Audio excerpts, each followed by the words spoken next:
Hi, I'm Julie Meyer, and this is Keanaissance Edition 4. I'm delighted to introduce you to Johanna Beresford. Johanna is an entrepreneur who is going to share with us about her business, which is on the data science of people, of human capital, and how that's transforming industries from asset management to large corporates and building strong entrepreneurial teams. She's also involved in Sostratus investments, variety of portfolio companies in the Sostratus Capital Group.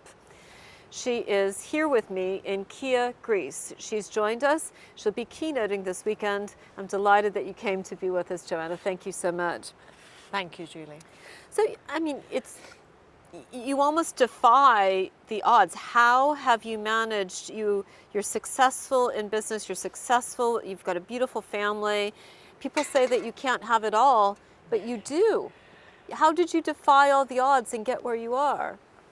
I think you're being very kind, firstly, so thank you. But I think it's about really thinking of, how do you integrate everything? So it's often a really interesting thing of saying having it all. I think I often talk about chapters and being really aware of the chapters that you are in your life and what you can do at different moments. So, when my children were very small, I kind of recognised that I needed to be in a bit of a different place, and starting a business at that point was tough and it was really difficult. And I think the thing that has enabled me has been having exceptionally great people around me, whether that's my team, whether that's my family, whether that's my husband, and I think friends.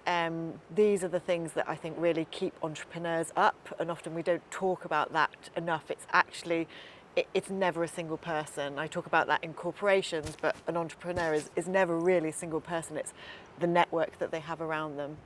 Well, that's true, and it's very well said. It seems with so much turbulence in the corporate environment that it's never been more important to understand how human capital operates, and that's, having listened to you now and developed a relationship with you for several months, I know that you take a kind of not an unconventional, but you just think differently about human capital and away from the simple metrics and so forth. Do you have a philosophy or an investment strategy in human capital, or is it common sense? I think there's a few key things, and I think there's two main parts I always talk about is one, really understanding kind of the data and systems, which when we're talking about human capital and people is missed all the time. And actually large corporations have this rich data that tells us so much. And it's missed. It's often seen as, if we're looking at people, it's kind of the soft side of people, and that's really focused on. But actually, you really need to start with understanding the system of a corporation and the data and what the data is telling you. Mm-hmm. And when you really draw into those data insights, it can tell us a lot about what's going on in a business, what's driving that business to either be successful or often when it's a crisis, what are the things that are the driving force from a human capital people perspective. Mm-hmm. And then once you've really understood the data, that's when you can really bring in the kind of psychology around, I understand what and why is happening within this business. Mm-hmm. Now we can really think about what are the things that we need to do. Mm-hmm. And you've got to be really intentional about it Julie. Mm-hmm. So mm-hmm. I see a lot around leadership and what leaders need to do, and leaders mm-hmm. needing to change, and ultimately it's we've got to be very intentional about what we're going to do, but also very pragmatic. Mm-hmm. Mm-hmm. And I think we're in an era where we have lots of things going on from a kind of macro perspective, mm-hmm. society, governments, and for leaders there's just so much for them to navigate, and yep. really understanding what are the single things that I need to do, yeah. because there's so much going on. Unless they really understand the single things, we can't change, we can't adapt the way that we're leading organisations and corporations. Interesting. So all data is not created equal. Exactly. And your experience of working a couple decades enables you to say, that's material, that's what everybody's saying. Yeah. Focus on that. You may not realize it, but that's going to indicate. Yeah, yeah. And I think it's a really important point, Julie. I see so many times I'll go into corporations, and whether it's their D&I strategy, their people strategy, their overall strategy, they're just trying to do too many things. And I call it initiative overload, where all they're doing, great intentions, but just layering and layering and layering on. We've got a new marketing strategy, we've got a new comms strategy, we're doing this with our people, we're doing this. And it's too much. It overwhelms employees, it overwhelms managers, and it overwhelms leaders. And then nothing gets done well. Yep. And so it's really distilling that, and that's really difficult to do. To say we're going to do 2 things this year and do those things, organisations struggle with and leaders struggle with, because innately as human beings, we kind of come up with ideas. Yep. We're great at that. Yep. But actually executing that, we're pretty terrible, often in corporations. So often the work that I'm doing is getting people to stop what they're doing, refocus, and think about, actually, if we were to do this and really focus on this and all do this collectively, right, that's when you start to see very positive changes in culture and positive changes in productivity. Now, there'll be some, 26-year-old men and women looking at you and saying, I would kind of aspire to be a Johanna, but they may not know, and maybe you, when you were 26 years old, didn't know that you would have an aptitude for data science, or that you would have an aptitude for advising on human capital. When was that moment as you were developing as a professional where you said, actually, I really am ahead of the curve here. I kind of know things just because of how you were raised, what you experienced, who you are, how you listen. You're a very good listener. When was it? And I guess I'm asking for a little bit of age or a little bit of career progression when you said, you know what, actually, I'm good at this. I know. When was that? I think there's a few things, and I can definitely remember a moment. And I think the moment was when actually was kind of thrown into something that was probably way beyond my experience level, and it was really difficult. And I think I do a lot of coaching, I do a lot of mentoring, and the point was, I was in my kind of mid to late 20s, and I was very, very privileged that I've worked all over the world, and I think one of the things, that kind of active listening and just absorbing where you are, and I was very fortunate that I absorbed lots and lots of cultures and lots of different ways of working. And I noticed, very early on in my career, lots of large corporations often taking, and I can say this because I'm British, but a British or an American or a Western view on how do we drive teams, how do we be productive, how do we collaborate, how do we be inclusive, all of these kind of fads. And actually we can learn so much from difference, and for me it was a moment that I was working in Asia, and I just really noticed how naturally teams formed and how naturally there was this, we want to collectively succeed, I don't want to individually succeed. And that for me, it was definitely a listening and observing, but it changed my perspective, and it really enabled me to help groups of managers and leaders think quite differently to some of the systems of businesses that often drive the way that we should be performing. So if you think about it very simply, we go to work, we earn a salary, we have a bonus, we might have a share scheme. All of those reward mechanisms are rewarding Julie or Johanna to perform individually. And so actually, when you really think about it, we've got to nudge the system slightly, as well as individuals.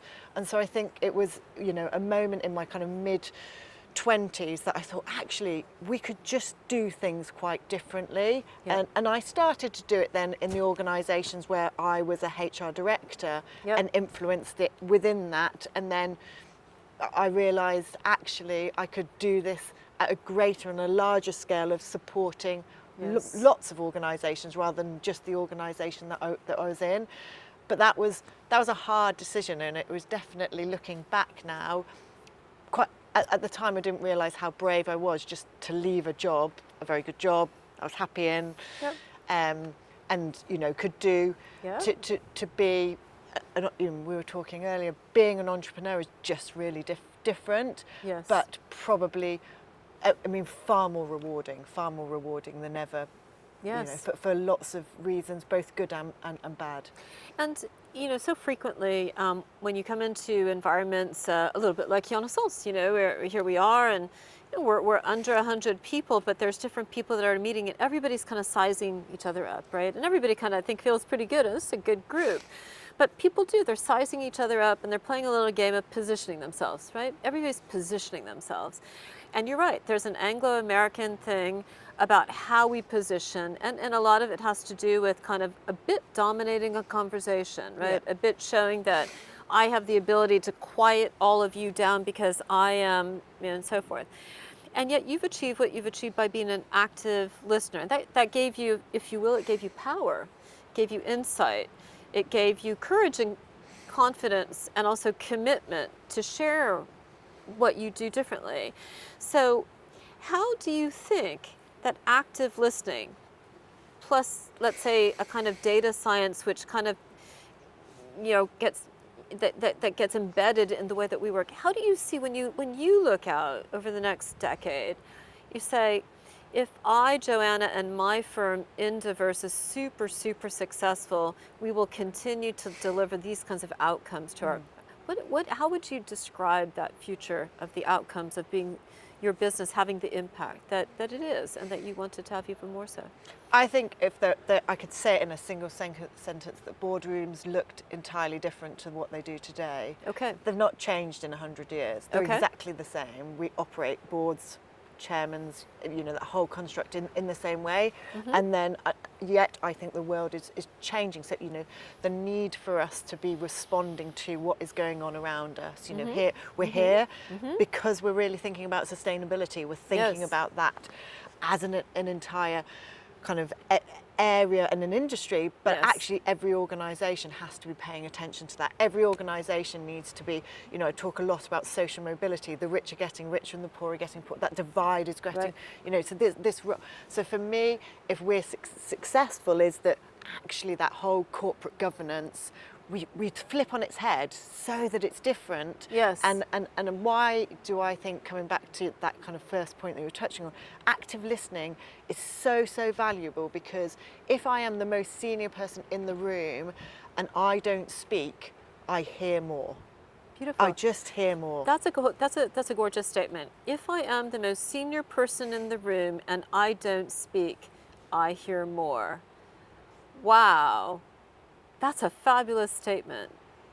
And it's, sometimes it's just pausing, and it's difficult, and one of the pieces that I do when I coach CEOs or chairmen or senior executives is often things like this, and they're like, Johanna, I can do that. I won't, and I say, for the next 2 weeks, only ask questions, don't give your opinion. When you're in a meeting, when you're in a boardroom, when you're in a one-to-one, and it is incredible. They come back and say, that was really hard, but I did it. And wow, the things that I heard Right. that no one ever would have told me. Right. No one would have. Right. And so, and this is why mistakes often happen in businesses, because someone knew that mistake was going to happen. Someone knew that project wasn't going to work. Right. But it wasn't heard. Right. And it wasn't able to be heard. And it sounds so simple, Julie, but it is just. No. That's yeah. why I asked. No, I think there's a lot to that. Now, in 2 words, time management. What's your trick? I've never seen you flustered. I've never seen you be rude. You're easy to work with. You've got a lot of balls in the air, so you know how to juggle. This is not multitasking. There's something else that you're doing that's enabling you. You're managing with your business partner a variety of things on your capital. You've got a capital company, which has portfolio companies. You've got your data science company. You got to have a trick here. There's got to. Your children, are they all like working? Are they the beavers? How many people are supporting Johanna to do this incredible thing she does? Lots, and I think we were talking earlier. I'm incredibly lucky to have fantastic children that I see kind of as a support, and raising children has enabled me, I think, to be better in business. Absolutely. I also think a really great mentor said to me many years ago when I started this business, she said, try to really think about what you do each day, the meetings that you have, are they the right meetings, and be very intentional about what meetings you go to. Yep. You're starting your business, don't be consumed with internal only things, because that's really easy. And she said, and try to always, if you've had a call with someone, respond to them that day. I'm not perfect, Julie. I don't always do that. But if that was again, a single thing to do, that would be my single thing to do. You're amazing at it as well, Julie. But if I speak to someone, even if I've not sent them the proposal that day, or I've followed up with them, and that just, it makes people feel valued. Yes. Whoever it is, it doesn't matter whether it's I've had a one-to-one with someone in my team. I've kind of followed up with that action that day. Yep. Because I have too many things to do, and if I don't do it that day, I don't do it. Yep. No, I get that.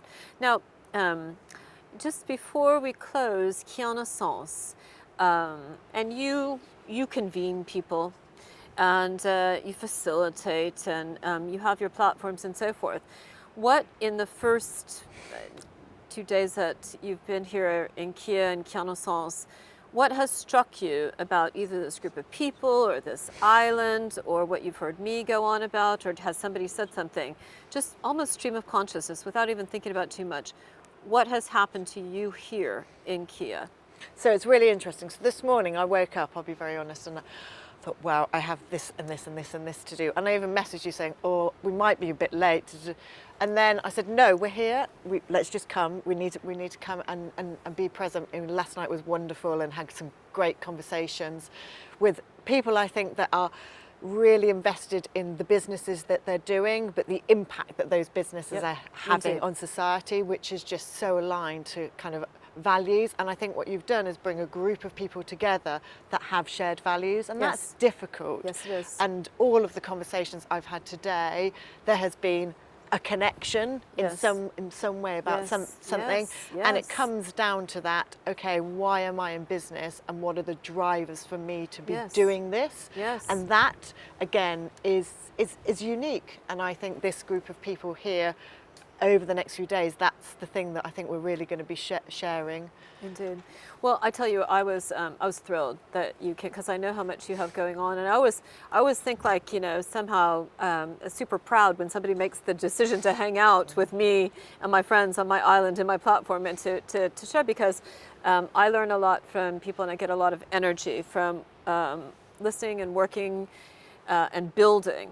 And you're a builder, and I'm a builder, and I think that the thing that I think that we have in common here at Keanaissance is that we're builders of the future. So thank you for coming. Thank you. I'm looking forward to your keynote tomorrow. You're going to be on early in the day. I'm looking forward to sharing that and to doing what I can to helping organizations unlock and unblock with your insights and data sites. Thank you so much. Thank you, Julie. Thank you. That brings us to the end of Keanaissance Edition 4. I'm here with Johanna Beresford of Indiverse.